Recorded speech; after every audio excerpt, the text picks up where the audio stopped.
Esse é uma cápsula e nós vamos falar sobre a situação na Ucrânia. Hoje, dia 12 de maio de 2023, são meio-dia aqui em Lisboa, 2 horas da tarde lá em Kiev e 8 horas da manhã no Rio de Janeiro. No momento que eu gravo esse vídeo, eu estou aqui em Lisboa e só relembrando ao pessoal, tem o nosso encontro hoje aqui no Sem Montaditos, lá na Expo aqui em Lisboa.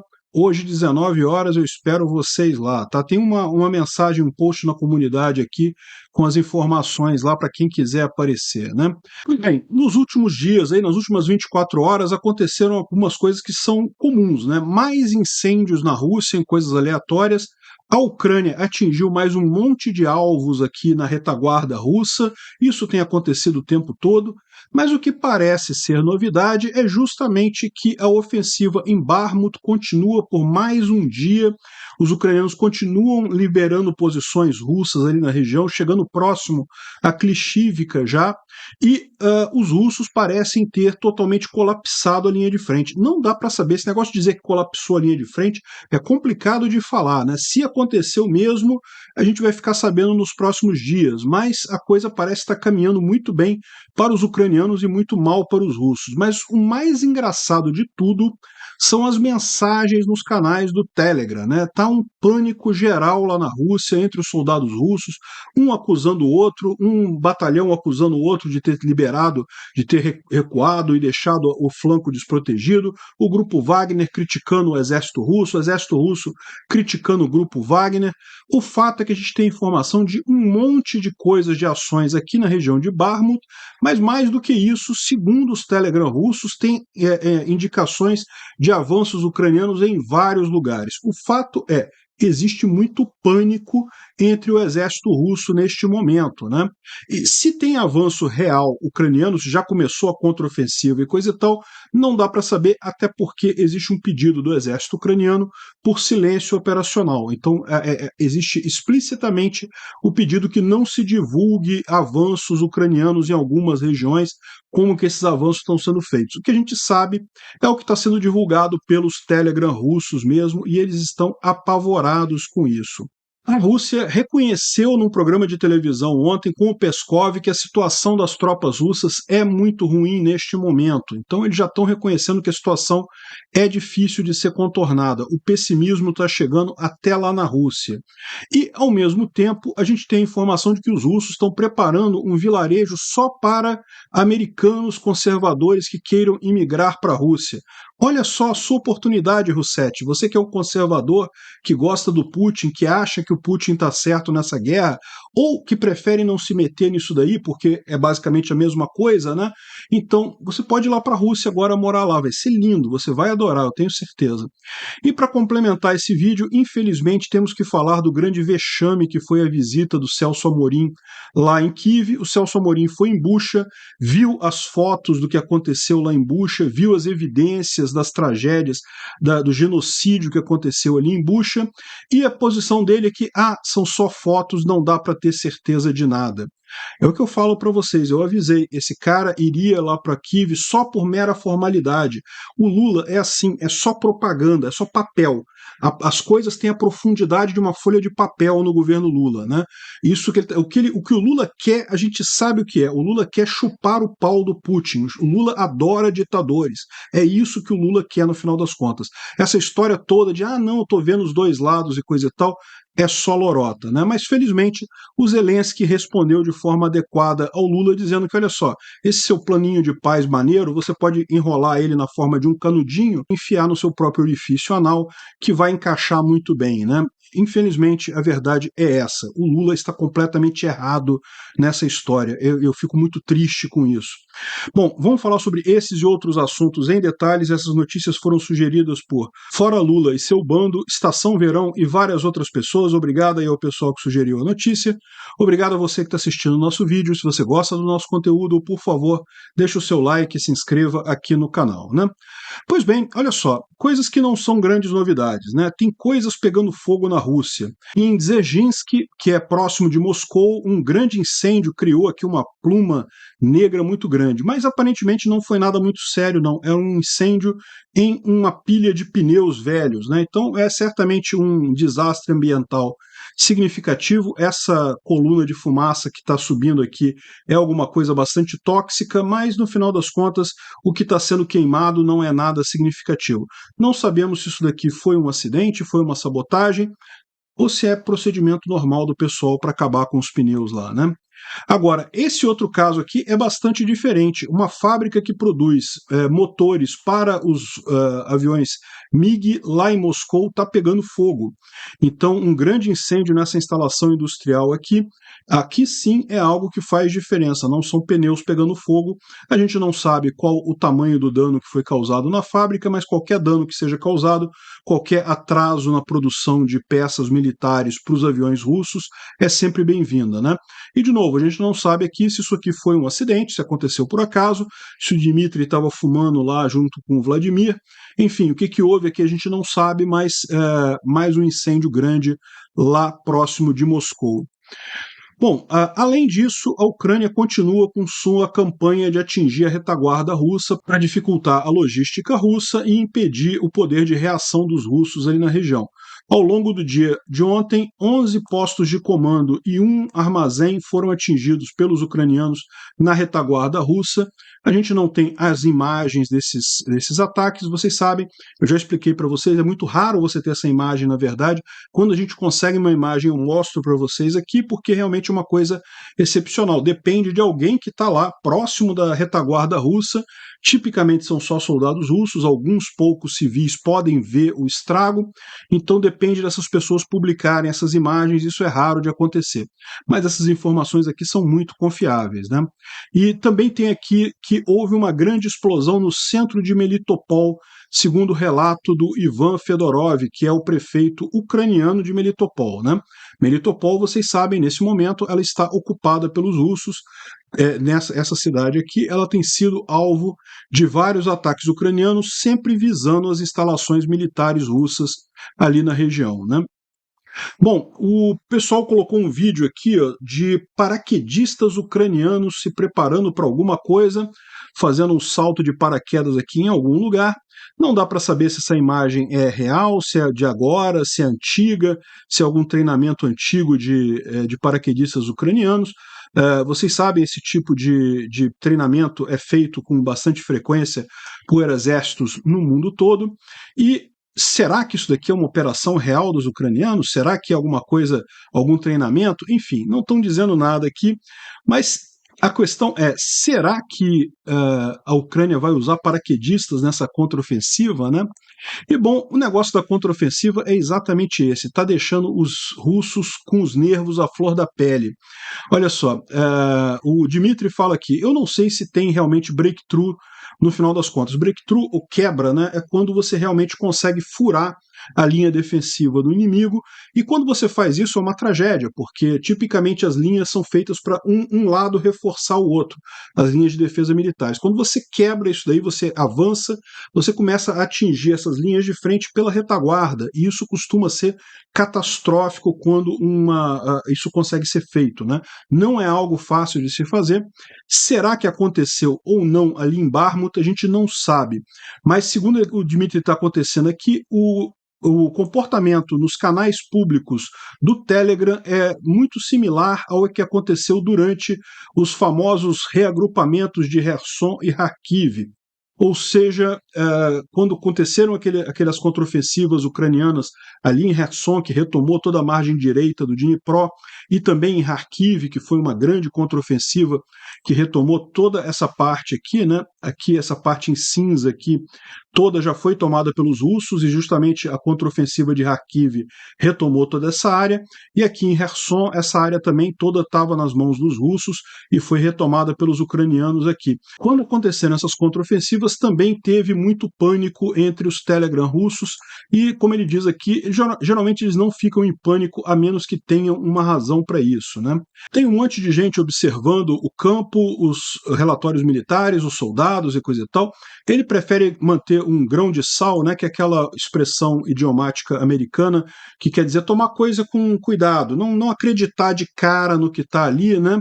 Enfim, ele espera um pouco mais de informações antes de reagir de forma positiva a isso. Mas é exatamente o que a gente está vendo, um pânico muito grande nos canais de Telegram russos, né? Então, por exemplo, esse cara aqui está publicando algo que teria surgido num canal russo, dizendo que fontes russas próximas a Kursk e Klimovo dizem que tem uma coluna de Leopard caminhando em direção a Kursk.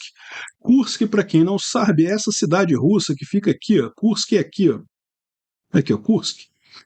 Então, segundo esse cara está dizendo, está saindo uma grande coluna de Leopard aqui da Ucrânia em direção a Kursk, para tomar a cidade de Kursk e coisa e tal. Isso daqui claramente é pavor do pessoal, né? Não faz sentido isso daqui, eu já falei para vocês.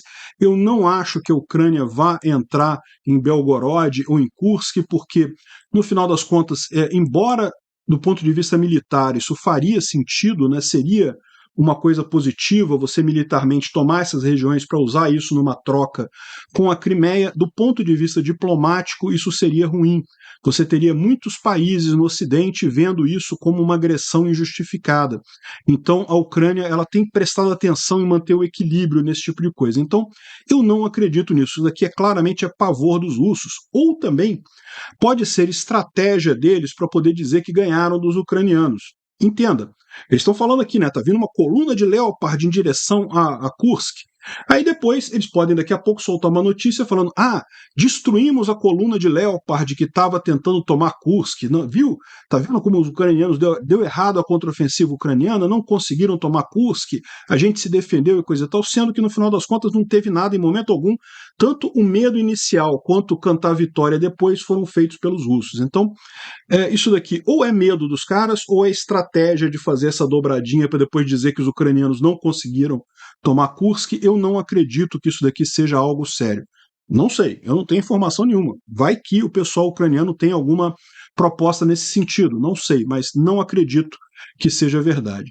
Tem um outro post também num canal ucraniano que é associado ao serviço secreto, ao pessoal que faz trabalho atrás das linhas inimigas, pedindo que a população informe sobre tropas russas nessa área aqui em vermelho, que é a República Popular de Belgorod, que é a outra região aqui que também o pessoal falou que os ucranianos poderiam invadir, né? Belgorod fica aqui, Belgorod é bem pertinho aqui da Ucrânia, nessa cidade aqui, e a área, né, o Oblast de Belgorod é maior, pega toda essa região aqui, que é justamente essa região que está apontada nesse mapa aqui pela linha vermelha, né?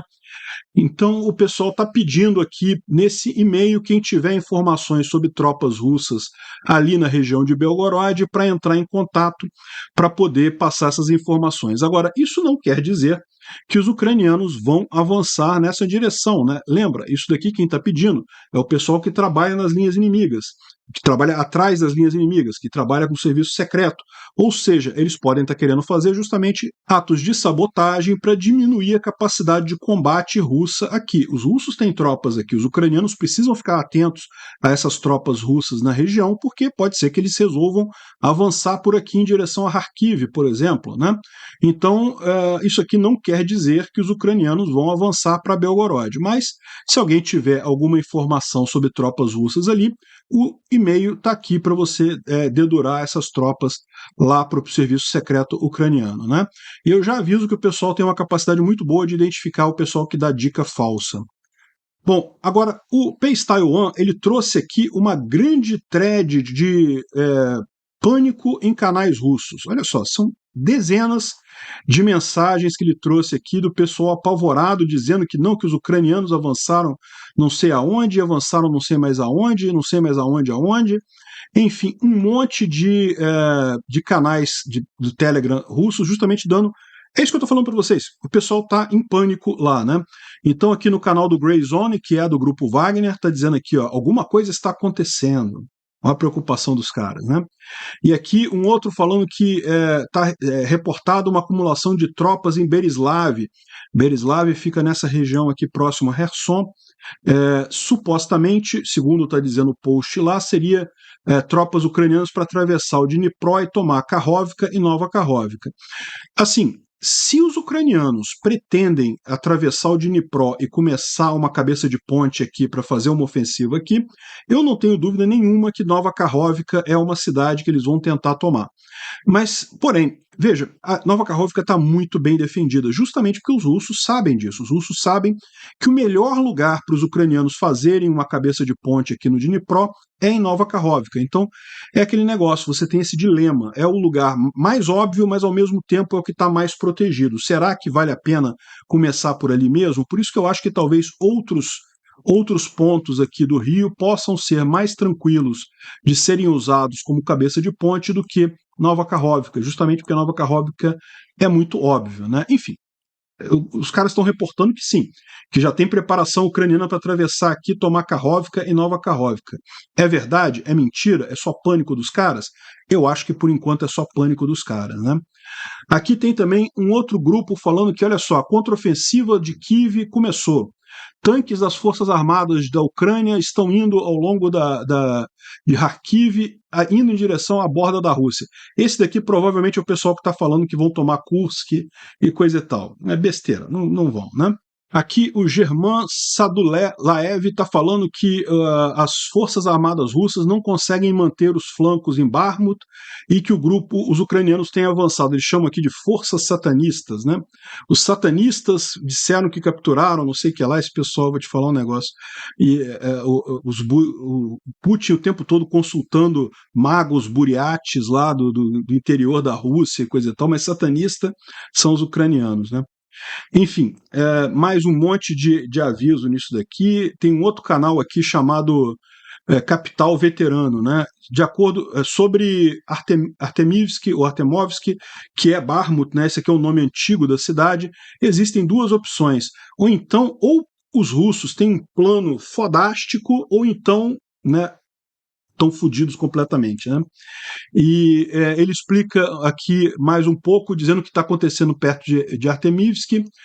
Primeiro, a 4ª Brigada e a 2ª Tropa de Elite, depois o próprio grupo Wagner retraiu naquela direção e parece que tem um grande crackdown acontecendo agora, né? Ou seja, pelo que eles estão descrevendo aqui, houve realmente uma quebra na linha de frente. Os russos perderam a linha de frente, os ucranianos conseguiram quebrar a linha de frente, e isso é uma tragédia para os russos. Tem canais no Telegram durante a Guerra Púnica dizendo que Cartago deveria se suicidar em massa devido a não ter nenhuma esperança, né? Bom, enfim, tá dizendo que se tivesse Telegram durante a Segunda Guerra Púnica, o pessoal teria se suicidado em massa. O que ele está querendo dizer aqui é o seguinte: o clima nos canais de Telegram russos militares é de muito pessimismo, né? E ele está criticando esse pessimismo todo, no final das contas. Aí tem mais aqui, o pessoal do grupo Wagner falando também, enfim, tem um monte de coisa aqui. Alguns falando sobre outras cidades que teriam sido tomadas, Klishivka. Klishivka, aqui teve a contraofensiva ucraniana aqui, muita gente está falando que os ucranianos já estão próximos de Klishivka novamente, né? E tomar Klishivka, isso prejudica muito os russos. Praticamente mata toda esse flanco sul dos russos aqui, né? Aqui, de novo, alguém falando que as forças ucranianas estão avançando em direção a Belgorod. Não estão. É muito pouco provável isso, né? Orlívka parece que estão dizendo que teve um outro rompimento de linha de frente russa ali na região de Orlívka. Infelizmente foi com sucesso, perdemos mais uns tantos quilômetros quadrados. Onde é que fica Orlívka? Vamos mostrar aqui no mapa. Fica relativamente perto de Bakhmut. Bakhmut está aqui, Orlívka fica aqui embaixo. Então, segundo eles estão dizendo, os ucranianos conseguiram um breakthrough aqui em algum lugar, né? E aqui é uma coisa curiosa, que você notar aqui, essa região é uma região tão bem defendida que foi um dos poucos lugares que os russos não conseguiram avançar absolutamente nada nessa última invasão. Essa linha vermelha aqui é a linha do armistício de Minsk de 2014, né? Então essa região aqui foi a região que chegou a ser invadida pelos russos lá em 2014, e aí em 2015 os ucranianos e russos assinaram um armistício, né, um tratado de Minsk, em que declararam um cessar-fogo, e que haveria uma solução diplomática para isso. É lógico que a solução diplomática nunca aconteceu e só deu tempo para os russos tentarem preparar o seu exército para invadir mais, né? Então, estão dizendo que os ucranianos conseguiram avançar a algum lugar aqui em Olívka. Não dizem aonde especificamente, mas isso é esperado, porque justamente um outro ponto que tem sido muito ressaltado pelo exército ucraniano é o silêncio operacional, não falar exatamente aonde que estão havendo esses avanços, né? Segundo alguns russos, o que começou realmente o ataque foi no dia 9, que teria começado a contraofensiva ucraniana às 5h50 da manhã. É o que eles estão dizendo aqui, os caras sabem até a hora que aconteceu a coisa, hein? Tem aqui um grande post do Telegram aqui contando isso, segundo a visão dos russos, né? Aqui, mais um cara apavorado aqui, o regime de Kiev começou a implementação da operação para cercar as forças russas em Artemivsk, né, ou seja, em Bakhmut.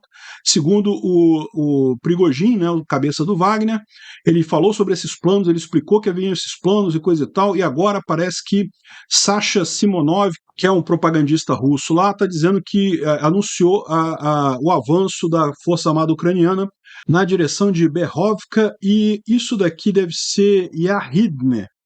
Quer ver? É porque o que acontece? Aqui é o tradutor automático, né? Tá vendo aqui? Berivka é aqui e Yahidne. Eu diria que isso daqui provavelmente também quer dizer Barry em ucraniano, e aí o tradutor automático traduziu para Barry, né? Ou seja, está falando aqui sobre os ucranianos estarem avançando nessa direção. A gente sabe que eles estão avançando, que eles tomaram já alguma coisa, mas se já estão atacando essas cidades aqui, ainda é cedo para dizer, né? As tropas também retiraram suas posições em outro ataque na região de Klishivka. Klishivka é aqui embaixo, nessa região aqui. Também a gente sabe que os russos perderam posição ali.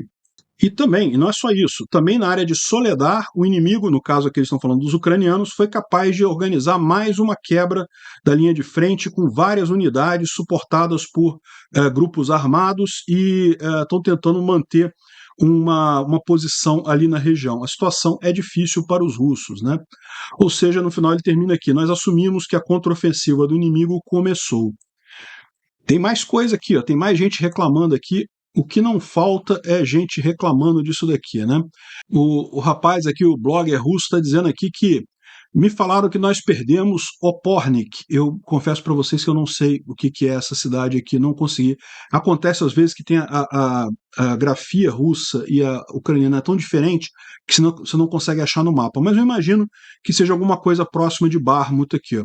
2 tanques e um BMP, que é um veículo de apoio à infantaria, entraram. E nossos soldados não tinham nenhuma arma antitanque, nenhuma. Na linha de frente tinha 0 armas antitanques e dessa forma não puderam atirar. Eles tinham metralhadoras, mas isso contra tanque e veículos blindados não serve para nada. E no final das contas, todos os nossos rapazes morreram. Ele está falando aqui dos russos, né? E os satanistas, os ucranianos nesse caso, ocuparam Opnik. Aqui ele já chamou diferente. Opnik. Será que ele está falando de Optine? Optine é aqui, ó. Mas eu não sei, aqui está muito na retaguarda para ser alguma coisa aqui, né? Se os ucranianos já chegaram aqui em Optine, eles já avançaram muita coisa. Eu acho que esse cara está viajando, né? Mas enfim, é o que ele está dizendo aqui. Agora, ele explica como que os ucranianos estão conseguindo avançar. Realmente, a linha de frente russa está muito fina ali.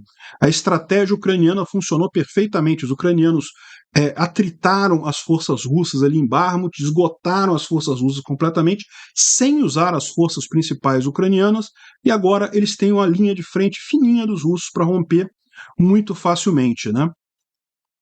Enfim, ele continua reclamando aqui que os exércitos não estão mandando suprimento para a linha de frente, não dá cartuchos para o grupo Wagner e aquela coisa toda, né? A choradeira toda.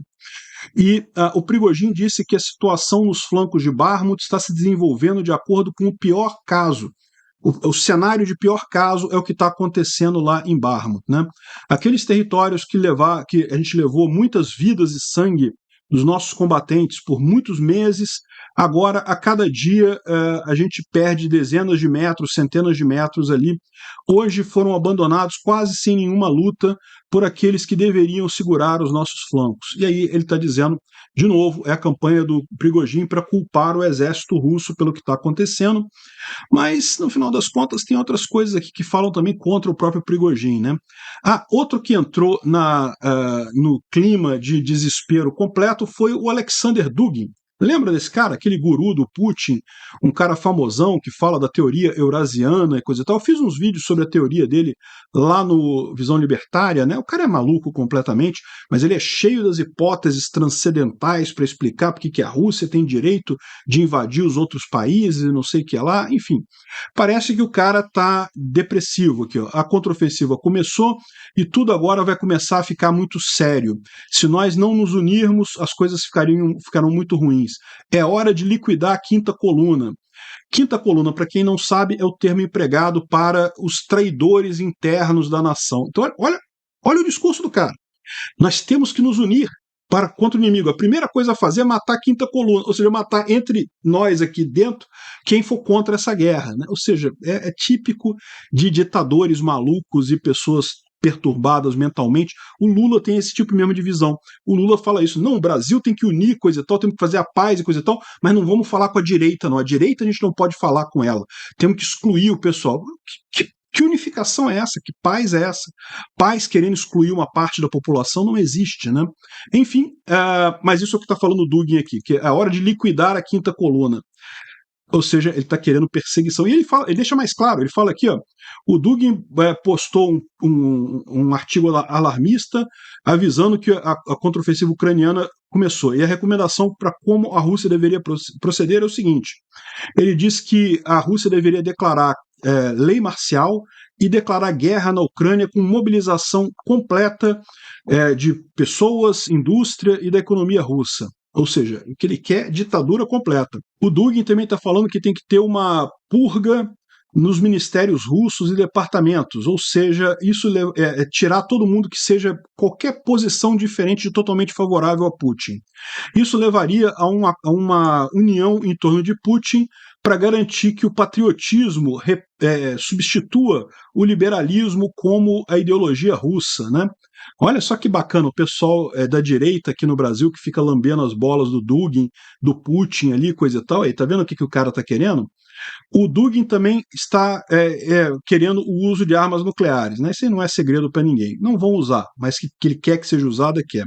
E além disso, ele fala que essa contraofensiva ucraniana nunca deveria ter acontecido em primeiro lugar. Pois é, está criticando o próprio Putin também. Será que ele também é quinta coluna no final das contas, né? Enfim, os propagandistas russos também já entraram na parte da barganha, né? Já começaram a criticar o que a gente pode fazer, de que forma que a gente pode tentar resolver isso daí, porque no final das contas começaram com dos 5 estágios do luto, né? Os 5 estágios da aceitação de que eles perderam essa guerra, porque, como eu falei para vocês, a Rússia perdeu essa guerra em março do ano passado. No final de março, quando eles abandonaram Kiev, quando eles foram forçados a sair de Kiev, eles perderam essa guerra, eles não tinham mais nenhuma chance de ganhar essa guerra. Tudo que a gente tem visto de lá até aqui é tentativa do Putin de sair com alguma decência desse conflito, né? E não está conseguindo. Agora parece que o pessoal já chegou na área da barganha. Daqui a pouco vem a depressão e a aceitação, tá tranquilo. Isso aqui foi uma entrevista feita com um comandante ucraniano da 3ª Brigada de Assalto, justamente sobre esses avanços ali na região de Bakhmut, e ele colocou alguns pontos que são bem interessantes aqui. Primeira coisa, o grupo Wagner é o primeiro a correr. Caramba! A temperatura seca ajudou. Tá vendo? Foi a minha contribuição. Fui levar o sol para a Ucrânia quando eu viajei para lá, levei o sol para lá, esquentou a região toda lá. Reserva. Eu tô brincando, gente, eu sei, é só uma brincadeira, tá? Na internet a gente tende a fazer essas ironias e sarcasmos e coisa e tal, e acaba sendo mal interpretado. Então foi só uma brincadeira, tá? Eu sei que eu não ajudei em nada, gostaria de ter ajudado, mas enfim. As reservas russas estão muito longe, ou seja, o que ele está dizendo é aquilo que a gente mencionou. As linhas de frente na região de Bakhmut estão muito esticadas, estão muito finas, né? A reserva está muito atrás. Então, eles conseguiram avançar com muita facilidade. O exército russo lutou até o final. UAVs ajudaram, UAV são drones, ajudaram bastante, e o HIMARS também foi usado para cortar as linhas de suprimento, ou seja, muito interessante a posição que eles colocam aqui para os jornalistas, dizendo que justamente, na verdade, ao contrário do que diz o Prigozhin, o pessoal do grupo Wagner foram os primeiros a correr na contraofensiva, né? E, por falar nisso, o Prigozhin em si mandou uma carta para o Shoigu. Olha só a carta do Prigozhin. Caro Sergei Kuzugentovich, é o Shoigu, tá? É que ele usa o nome do meio para meio que, né, disfarçar o nome da pessoa. Atualmente, unidades do grupo Wagner controlam mais de 95% de Bakhmut, e nós continuamos a ofensiva para sua liberação completa. Porém, nos flancos do grupo Wagner existem unidades das Forças Armadas russas que estão localizadas, e o inimigo lançou uma série de contra-ataques com sucesso. Considerando a dificuldade da situação operacional agora, bem como muitos anos de sua experiência em combate de operações, isso aqui certamente é uma espetada no Shoigu, porque vocês sabem, o Shoigu é um burocrata, ele era, se não me engano, governador de Moscou, alguma coisa assim. Ele era um burocrata, ele nunca foi do exército, ele nunca foi combatente de fato, e foi colocado como ministro da defesa russa, justamente porque o ministro da defesa russo anterior era um cara muito rígido, um cara que acabou com corrupção, tirou um monte de esquema, e isso acabou gerando muita revolta entre o exército russo, justamente pela rigidez do comandante anterior. Aí botou o Shoigu, que justamente é um cara político, é um burocrata, tá ali para ajudar, né? Faça-me rir, que tudo acaba bem, né? Uma mão lava a outra e tudo se resolve. E daí ele não tem nenhuma experiência operacional, né? Então o Prigozhin espetou ele aqui, seus muitos anos de experiência em combate, eu peço que você venha ao território de Bakhmut, e aí a gente pode conversar, explicar qual é a situação para você ver o que está acontecendo, né? Agradeço de forma adiantada e aguardo com o seu consentimento, assinou aqui o Prigozhin, né? Ou seja, o Prigozhin está culpando o Shoigu por isso. Bom, repara que tudo que eu falei para vocês aqui foram telegrams russos falando de coisas. A gente nem viu muita coisa em mapa porque o que está acontecendo é um pedido de OPSEC, ou seja, de silêncio operacional nesses avanços, porque qualquer informação que chegue nos russos pode prejudicar esse contra-ataque ucraniano, né? Então o pessoal está mantendo aqui as informações quietas, mas a gente tem algumas informações muito genéricas, nada específico sobre onde estão acontecendo os avanços ucranianos aqui na região de Bakhmut. Então você pode ver aqui que tem avanços, inclusive aqui na T-0513, que é uma outra estrada que tem aqui ao norte de Bakhmut e que está havendo uma movimentação ali também. Enfim, um monte de avanços ucranianos nessa região aqui, né? Aqui o DEFMON também traz a mesma situação, não indica nada que houve especificamente do ataque, coisa e tal, só umas setinhas mostrando aqui um monte de avanços ucranianos que o pessoal está notando nessa região. Se estão tendo sucesso ou não, o que está acontecendo, a gente não sabe ainda, vamos esperar para ter essas informações ao longo do tempo, né? E aqui também o Artur Misek, que é polonês, na verdade, ele faz uma thread muito bacana falando sobre toda a linha de frente, mas justamente por conta do OPSEC ele não consegue falar muita coisa que teria alterado de forma definitiva, né? Só que está tendo muita movimentação, muita coisa está acontecendo ali. E tem também essas imagens aqui que foram divulgadas de posições russas que teriam sido abandonadas pelos russos e capturadas pelos ucranianos, mostrando uma grande quantidade de explosivos, minas e algumas armas aqui, que em tese teriam sido abandonadas pelos russos, fugindo de posições ali em Bakhmut, né? Realmente a situação parece ser de pânico entre as tropas russas. O Instituto para o Estudo da Guerra fala aqui sobre as forças ucranianas que conseguiram romper em alguns pontos as linhas defensivas russas ali na região de Bakhmut, né? E isso gerou críticas do grupo Wagner e coisa e tal, mas a gente já viu que na verdade o problema ali não é só do exército russo, tão como não é só do grupo Wagner, está todo mundo ali enrolado com o mesmo problema, né? Tem mais um monte de informações aqui, mas que a gente já falou nos vídeos de ontem e de hoje, então não vale a pena a gente avançar nisso daqui, só deixar claro que continua o jogo de empurra entre o grupo Wagner e o exército russo. Aquele negócio. Na hora da vitória, todo mundo quer ganhar, quer botar que ele que ganhou e coisa e tal. Na hora da derrota, é filho feio, né? Filho feio não tem pai. Ninguém quer assumir a culpa, né? A grande briga lá na Rússia é isso nesse momento, né? Olha só que coisa curiosa, né? A Rússia vai criar um village de imigrantes, um vilarejo de imigrantes para conservadores americanos que queiram ir para lá, né? Eu acho isso muito engraçado, é o cúmulo da incoerência esse tipo de coisa. O regime do Putin é extremamente socialista, extremamente de esquerda. Olha só, quando você quer ver se um governo ele é de direita ou de esquerda, você não deve se guiar pelo que ele diz. Governos adoram dizer coisas diferentes do que são. Olha o Lula dizendo que é a favor da democracia aqui no Brasil. O pior ditador, o cara mais sanguinário, o cara que quer mais calar a oposição, o cara que quer mais censurar as pessoas, fechar o governo, é o cara que se diz ser a favor da democracia. Então você nunca deve escutar o que o governante diz, ele deve prestar atenção no que ele faz. E aí é muito fácil você ver quando o governo é de esquerda.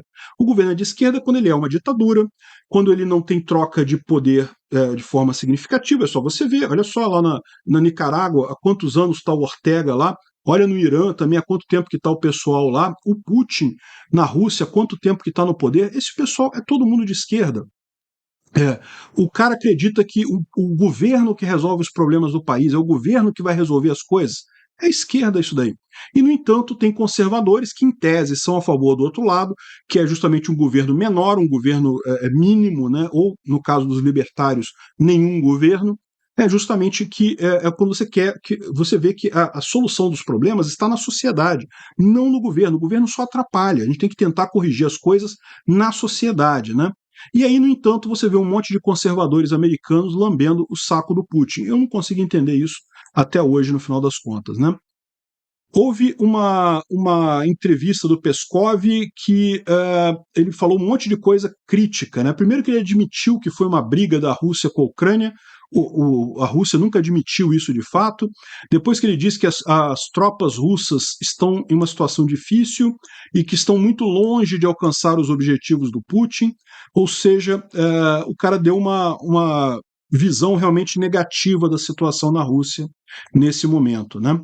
E como não poderia deixar de ser, teve também o Igor Strelkov, ou Igor Girkin, também sendo negativo com relação à Rússia, nesse caso, quando ele viu essa foto de um T-55, que é um tanque antigo pra caramba, ainda botaram uma tela contra drones aqui, que ficou uma coisa absolutamente escrota, né? Mas, enfim, assim, o fato de ficar feio, isso aqui é o menor dos problemas, né?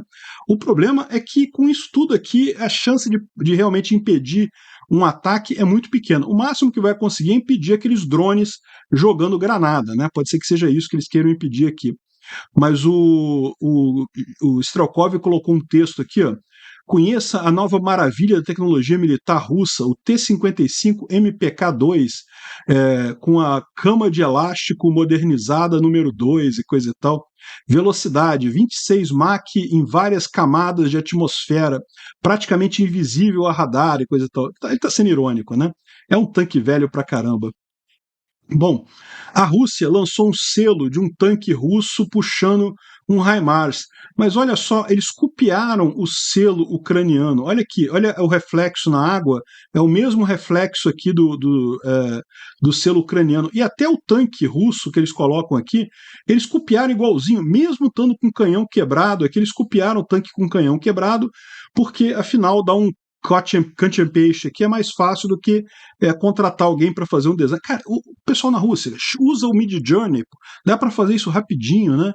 Pô, piaram na cara dura o selo ucraniano, realmente a decadência é grande mesmo. Aqui é uma outra coisa que chamou atenção, que o pessoal estava lembrando, que essas duas pessoas aqui do lado do Putin, que supostamente seriam heróis da Segunda Grande Guerra, não são heróis da Segunda Grande Guerra. Nenhum deles lutou na Segunda Grande Guerra. Na verdade, muito poucas pessoas estão vivas ainda que lutaram naquela época da Grande Guerra Patriótica. Ao contrário, esses caras aqui lutaram contra o movimento nacionalista ucraniano depois da Segunda Grande Guerra. Depois que terminou a Segunda Grande Guerra, a Ucrânia tinha já um movimento nacionalista grande, né, que queria a independência da União Soviética, e esses caras aqui lutaram contra esse movimento. Então, repara que os três patetas aqui estão se posando de grandes heróis da Segunda Grande Guerra sem nenhum deles ter nenhum papel efetivo lá. Estão só roubando a fama das pessoas que efetivamente lutaram na Segunda Grande Guerra. E tem uma última notícia aqui que eu falo um negócio para vocês. Se isso aqui for verdade, olha, realmente o pessoal na Ucrânia é muito mais esperto do que se dá conta, hein? Segundo estão dizendo aqui, saiu um relatório dizendo que os ucranianos estão há anos incentivando a corrupção no mercado russo. Como é que eles fazem isso? Eles compravam peças de reposição de tanques no mercado ilegal, né, nos sites de venda ilegais, mesmo sem precisar da peça. Eles faziam isso exclusivamente com o objetivo de incentivar a corrupção no exército russo. E aí o que eles faziam? Eles pediam principalmente componentes eletrônicos, que eles sabiam que eram difíceis dos russos conseguirem. Então isso estimulava os oficiais russos a tirarem esses dispositivos eletrônicos dos tanques, venderem, porque estava com valor alto, né, tinha muita gente querendo comprar, mas eram, na verdade, os ucranianos querendo comprar. E os ucranianos compravam aquilo, não faziam nada com aquilo, deixavam num canto qualquer lá, mas é aquele negócio, se está na mão do ucraniano, não está na mão do russo. Com isso, eles conseguiram estimular essa corrupção no exército russo e incapacitar uma parte significativa da força militar russa, né? Será que foi isso mesmo? Eu vou te falar um negócio, se foi isso, parabéns para os caras. Enfim, infelizmente, para terminar, eu tenho que falar de novo do merda do Celso Amorim e do idiota do Lula, que foram lá na Ucrânia, né, foram lá em Kyiv, e foram recebidos pelo governo e coisa e tal. O Celso Amorim chegou a falar com o Zelensky e tal, mas é aquele negócio, aquilo que eu falei para vocês desde o início, seria só para fazer, é da finura de um papel isso, da espessura de um papel, essa intenção do Lula de fazer paz com a Ucrânia. O que o Lula quer, ele acha que conseguiria o Nobel da Paz se acabasse com a guerra e coisa e tal. É uma visão tão idiota na cabeça desse infeliz que realmente chega a dar raiva, né? Ele trata o negócio com uma profundidade zero e acha que tem direito de fazer isso. No final está só atrapalhando, só ajudando o Putin nessa coisa. Se você vê uma situação de agressão e você não faz nada, você está ajudando o agressor. É sempre assim. Se você está na rua e vê um cara tentando estuprar uma mulher e você não faz nada, você está ajudando o agressor, né? E é o que o Lula está fazendo nessa guerra. O Celso Amorim ainda vem com umas tiradas hipócritas absurdas que só falta ele tirar o pau do Putin da boca para a gente conseguir entender o que ele está falando. Olha só, ele foi lá em Bucha, ele tem uma grande exposição de fotos lá em Bucha, e ele falou que não, que realmente a gente é contra todo tipo de atrocidade, mas são fotos, não dá para tirar conclusões. Como assim? Como não dá para tirar conclusões? São fotos de coisas que aconteceram, de agressões russas à Ucrânia, fotos de um monte de gente morta e mais, com um monte de outras evidências que mostram que foi um ataque gratuito, um ataque contra a população civil. Como que não dá para tirar conclusão? Olha só o absurdo que fala esse mané socialista aqui do governo Lula. E esse cara aqui é a cabeça por trás do governo Lula em diplomacia, tá? A geopolítica do governo Lula é esse cara aqui. Esquece ministro das Relações Exteriores, esquece todo mundo. Esse aqui é o cupincha do Lula para esses assuntos, né?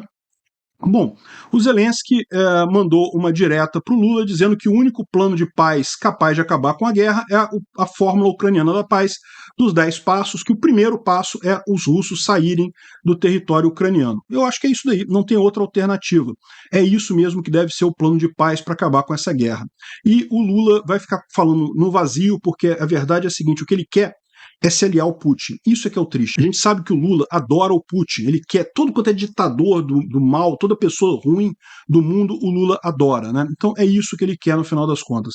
Muito triste esse papelão que o Celso Amorim foi fazer lá na Ucrânia. Ah, não, que é só uma foto, não dá para tirar conclusão. Ah, não, o ciclista ali em Bucha que foi atingido pelo guarda, não, o ciclista se suicidou, aí depois tiraram a foto.